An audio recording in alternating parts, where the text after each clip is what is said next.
Frère, n'est-ce pas? Quand la lumière, quand Jésus n'est plus la lumière, ou du moins quand la lumière que Jésus produit dans une église, quand cette lumière a disparu, frère, cette église ne peut plus parler de véritables problèmes spirituels.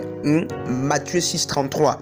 Recherchez premièrement le royaume des cieux et sa justice, et le reste, le reste vous sera donné par-dessus tout.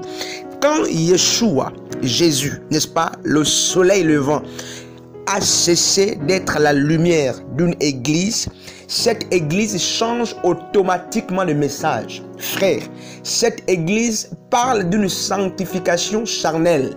Vous allez voir que les hommes de Dieu parlent, crient même matin, midi, soir de la sanctification, mais regardez sur leurs estrades, frères, leurs enfants, leurs fils spirituels, leur peuple, n'est-ce pas, leurs brebis vivent totalement dans le péché.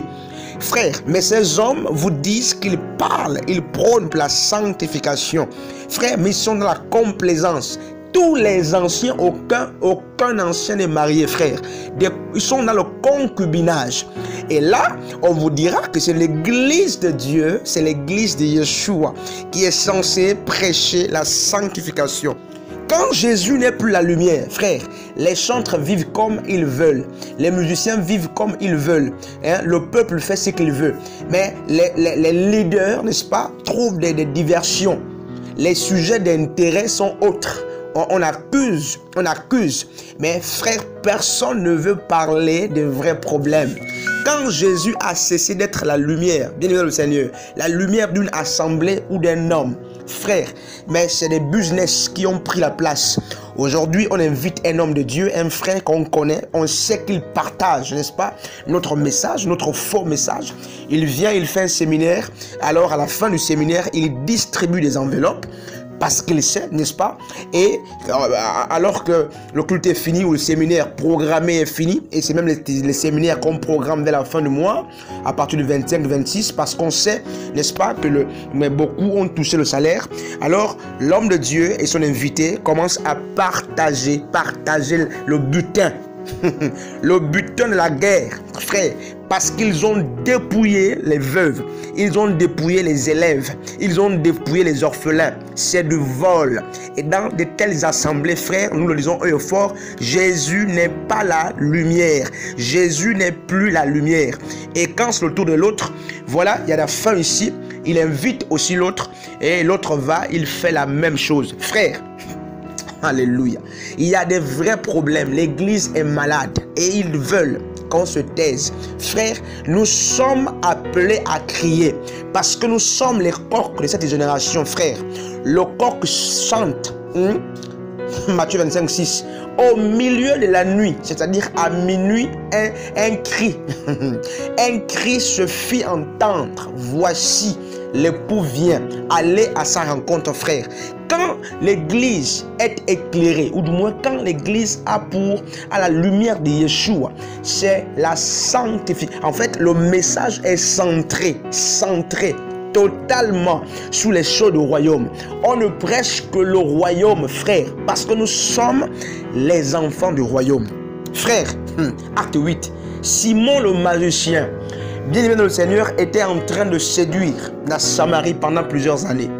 Alors les hommes de Dieu, les apôtres arrivent et ce Simon, n'est-ce pas, va continuer d'exercer le ministère de l'étonnement. Frère, le ministère de l'étonnement, pourquoi? Parce qu'il avait séduit. Il était devenu riche à cause du ministère, n'est-ce pas, de l'étonnement. C'est-à-dire qu'il était animé par l'esprit de Balaam. Il se servait, n'est-ce pas, de la magie, du don qu'il avait certainement reçu, n'est-ce pas, de l'autre, pour s'enrichir. Quand Jésus n'est plus la lumière, n'est-ce pas, dans une assemblée, mais tout est mis en place pour le ventre. Paul l'a dit, ils ont, n'est-ce pas, pour Dieu leur ventre. Simon le magicien est un type de prédicateur aujourd'hui. Simon le magicien est un type de prophète, d'évangéliste, de docteur, de pasteur, frère, d'apôtre, qui prêchent pour leur propre enrichissement, pour leur ventre. Frères, pour envoyer leurs enfants apprendre à l'étranger. Ces frères, ce sont ces frères et sœurs qui dépouillent au nom de Jésus, ils dépouillent le peuple. Frères, et vous allez remarquer que lorsque ce Simon, n'est-ce pas, va admirer, va connaître que la vraie lumière est arrivée avec les apôtres, mais il a vu les apôtres opérer, Simon qui avait aussi le ministère d'opération, mais à la différence que son ministère n'était que pour, n'est-ce pas, l'étonnement. Ces églises, frères et sœurs, qui prétendent faire marcher à chaque fois les gens, qui prétendent, n'est-ce pas, qui vendent les miracles, qui vendent les prières, qui vendent les rencontres pastorales, n'est-ce pas, mais exerce le ministère de Simon le magicien. Simon n'était pas là. Simon le magicien était dans le déguisement. Et tous ceux qui se déguisent, frères, sont comme Satan, parce que Satan, n'est-ce pas, se déguise, n'est-ce pas, se déguise en l'ange de lumière. C'est normal que ces enfants aussi, frères et sœurs, se déguisent. Simon va convoiter le don des véritables enfants de Dieu, donc la vraie lumière. Et il va proposer l'argent en échange. Oh, alléluia. Il va proposer l'argent à ses apôtres. Donnez-moi l'onction que vous avez. Comme pour dire, mais donnez-moi, n'est-ce pas, ce que vous avez reçu gratuitement, hein, en échange d'argent. Et ils vont lui dire, n'est-ce pas, que ton argent et toi, vous périssez. Frère, mais combien parmi nous ne sont pas en train, n'est-ce pas, de faire le contraire de ces apôtres? Lorsque pour te voir, toi homme de Dieu, il faut qu'on paye. Lorsque on te sollicite pour une prière, tu exiges, et j'ai entendu, frères et sœurs, mais qu'il faut à tout prix sceller. On prie, alors on t'impose de sceller. C'est le vol, frères et sœurs, c'est du vol. Aucune Bible n'exige ces choses. Jésus a guéri, frère, mais à la femme de perte de sang, il n'a pas dit de sceller. Jésus a transformé l'eau en vin, il n'a pas exigé de sceller. C'est du vol. Et ils disent qu'un an est équivaut à 5000 francs. C'est du vol, c'est du plagiat. Ce sont des Simons, n'est-ce pas, des magiciens, et qui ont le ministère d'étonnement. Frère, lorsqu'on a le ministère d'étonnement, frère, on peut vous faire tomber matin, midi, soir, à chaque seconde, mais votre vie ne change pas. Lorsqu'on a le ministère d'étonnement, frère, mais on peut prophétiser de 6h à 24h. La vie du peuple n'étonne pas. Frère, ça, Jésus n'est pas la lumière dans de telles églises. Frère, quand Jésus n'est plus la lumière, les pasteurs ou les hommes de Dieu n'ont plus les fils spirituels. Pourquoi? Parce qu'ils ont pris l'estrade pour une propriété privée, comme une assiette de nourriture, frère. Ils ont pris le ministère comme n'est-ce pas, comme leur entreprise. On a peur de former les fils. Frère, hein? Élie était, n'est-ce pas, Samuel était à côté du prophète Élie. Et Élie, n'est-ce pas, lorsque Dieu appelait Samuel qui à l'époque n'avait pas, n'est-ce pas, l'oreille aiguisée, qui ne pouvait pas reconnaître la voix de Dieu, s'approchait du prophète. Et le prophète a dit, c'est Dieu qui parle. Désormais, s'il t'appelle, dis Seigneur, envoie-moi, parle, ton serviteur écoute. Un véritable père, hein? Que le père écoute cette prédication, frère. Un véritable père spirituel ou une véritable mère spirituelle, ce n'est pas celle qui étouffe les ministères, n'est-ce pas, de ces enfants, mais c'est celle, frère, qui dit aux enfants, voici la conduite à tenir. C'est celle qui fait confiance aux enfants. C'est celle qui envoie les enfants. Frère, il y a des ministères qui vont s'éteindre lorsque les hommes de Dieu établis vont mourir. Pourquoi? Parce que ces derniers n'ont pas veillé à former les fils. Ils passent du temps à travailler avec les collaborateurs. Mais où sont les fils? Frère, le ministère, on le lègue aux fils et non aux collaborateurs, frère. Où sont les fils? Ces assemblées qui n'ont pas de fils n'ont pas Jésus comme lumière. Jésus a formé et il a envoyé. Matthieu 28, 19. Il a formé et il a envoyé. Vous, quand est-ce que vous formez? Quand est-ce que nous allons former, frère? Depuis 35 ans que l'église existe. Depuis 25 ans que l'église existe. Frère, aucune cellule. Frère, les baptêmes sont rares, mais chaque jour on crie, chaque jour, frère, on chante des séminaires ici et là, des réunions qu'on multiplie.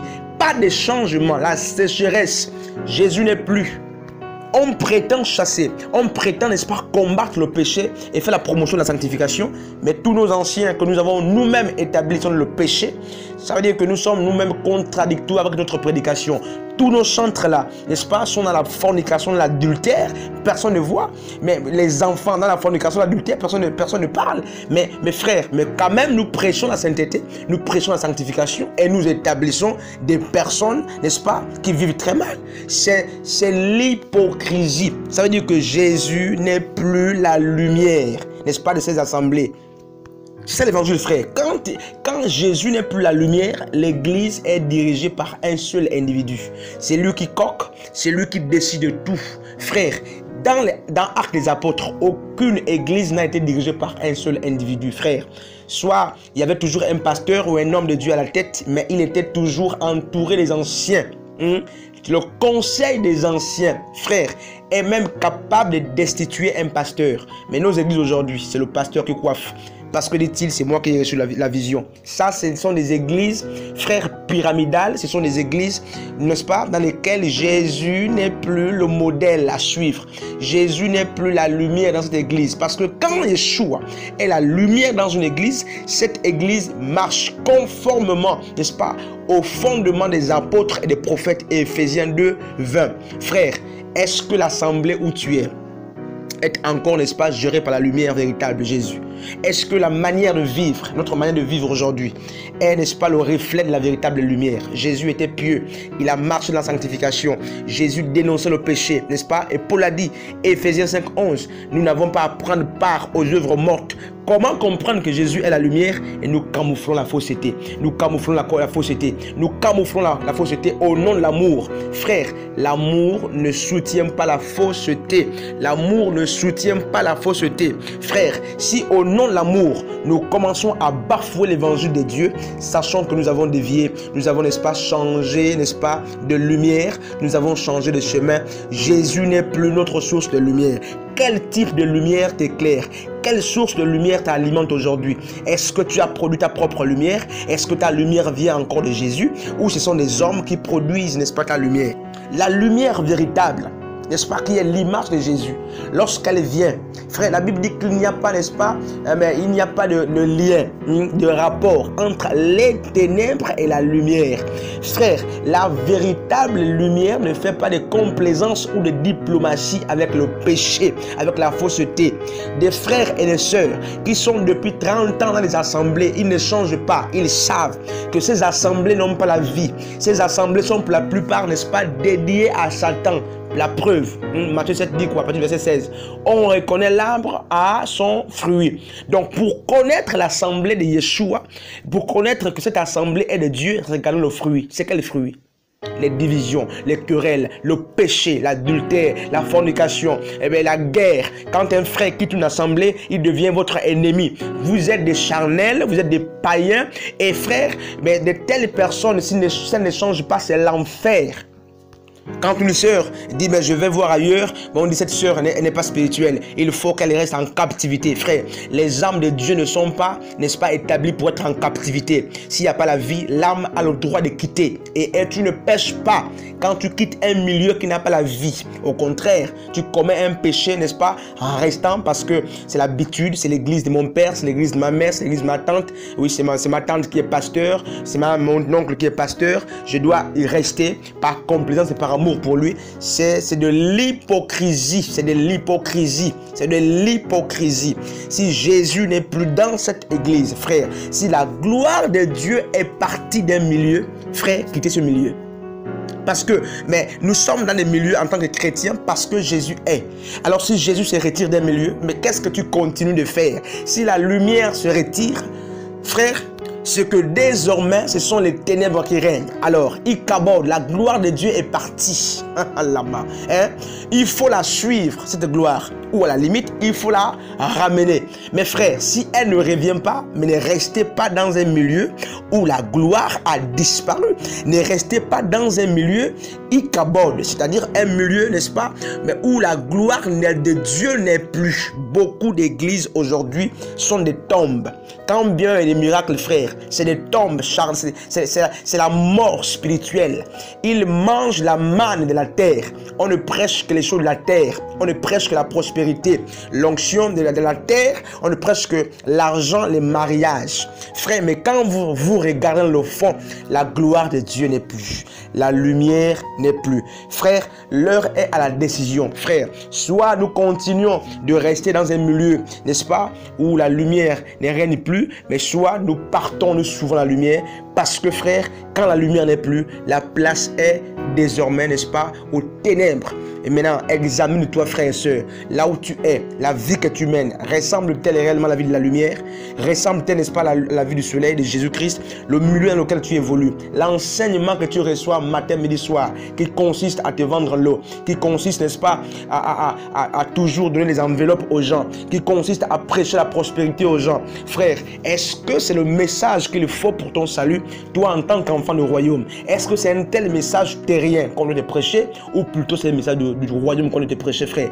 Les hommes vous prêchent le reste, les mariages, les bénédictions, mais ils ne vous prêchent pas ce qu'il faut premièrement, le royaume des cieux. Ça prouve à suffisance, n'est-ce pas, que Jésus, la lumière du monde, est parti de ces milieux. Si Jésus n'est plus dans un milieu, quittez ce milieu. Sinon, frère, mais vous êtes désormais amis des ténèbres. Frère, n'est-ce pas? Quand la lumière, quand Jésus n'est plus la lumière, ou du moins quand la lumière que Jésus produit dans une église, quand cette lumière a disparu, frère, cette église ne peut plus